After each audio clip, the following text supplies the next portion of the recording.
అలా పట్టుకో నాకేం చెప్పరాదు. పట్టుకో ఏం కాదు ఏంటి చెప్పు నాకేం చెప్పరా అడిగి చెప్పు ఏం చెప్పాలి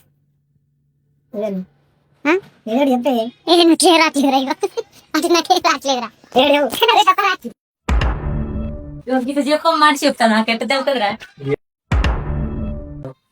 మళ్ళీ చెప్పు చెప్పు అంటే నాకు రాదురా అత్త. నీకు కళ్ళద్దాలు అద్దాలు లేని పెట్టిన అట్ట అది కానీ నువ్వు ఇంత క్యూట్గా ఎందుకున్నావు తెలుసా? ఎందుకంటే నేనే కొడుకును కాబట్టి. నా కొడుకు నాలాగే ఉన్నాడు కాబట్టి. నా కొడుకు కాదే, క్యూట్గా ఉన్నావు. క్యూట్ అంటే ఏంది? ఏమో క్యూట్ అంటే మంచిగున్నావు, తెల్లగా ఉన్నావు. అబ్బా చెప్పు చెప్పే నాకేం రా ఏం చెప్పాను రా ఇంత పిచ్చి పిచ్చి చెప్తాను నాకేం గుర్తు రాట్లే ఎందా నేర్చుకున్నావా ఏంటిది నా ఇంత కూటుకున్నా నేనంటే